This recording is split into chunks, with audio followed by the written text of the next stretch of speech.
Жалбыз өсімдігі туралы не білесіз? Жалбыз шипалы дәруменге бай, жұпар иісті, ерінгүлділер тұқымдасына жататын көп жылдық шөп.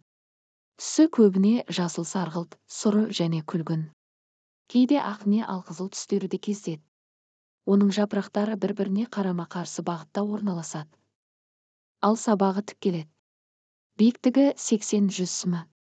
Жалбыз өсімдігінің гүлдейтін мерзімі маусым мен шілде айларының аралығы. Ежелден емдік қасиетімен белгілі шөптің жағымды ароматты, хош иісі ерекше. Жалбыздың Қазақстан территориясында шамамен 9-10 түрі бар. Ол таулы жерлерде, өзен-көлдердің жағасында, шабындықтар мен бақшаларда өседі. Әсіресе солтүстік қоңыржай ендікте көптеп таралған. Дегенмен заман ағымына орай қасиетті өсімдікті үйден өсіре беруге әбден болады. Оны вегетативті жолмен тамырлатады. Жалбыз қандай қасиетімен белгілі шөп?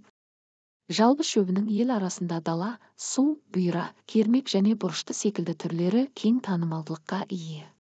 Дәрілік препаратқа пайдаланатын түрін бұрышты жалбыз дейді. Қандай ауруға дауа деген сұрақ көпшілікті толғандырары сөзсіз. Ендеше жалбыздың емдік қасиетіне кезек берелік.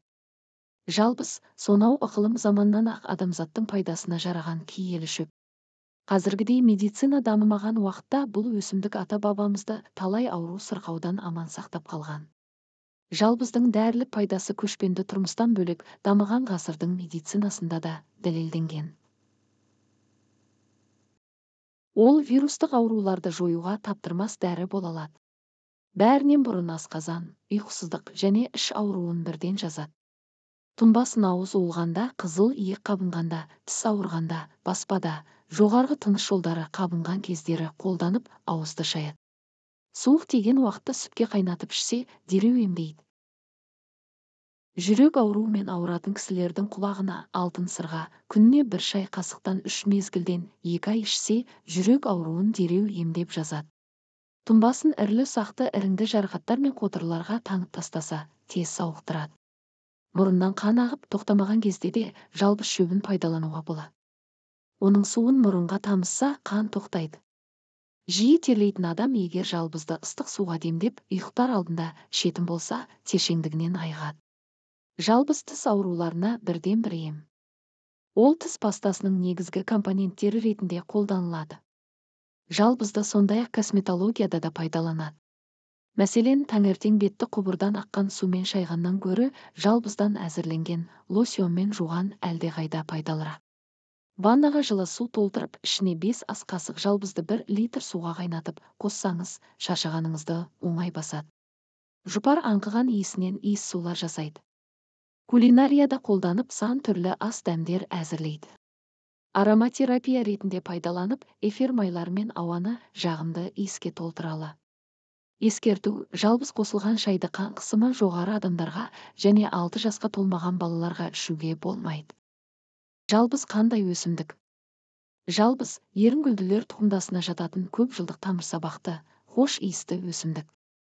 Емдік қасиеті де бар. Қазақстанда жалбыздың 9-10 түрі өседі.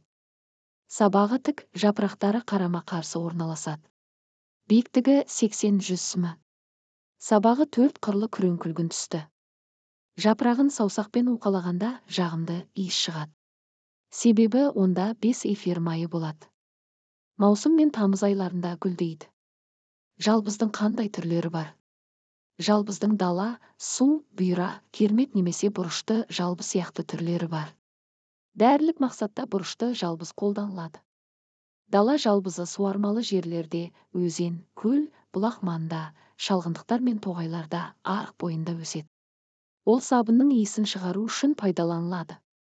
Ал кермек жалбызды жапырағы мен гүл шоғынан жалбыз эфир майы алынады.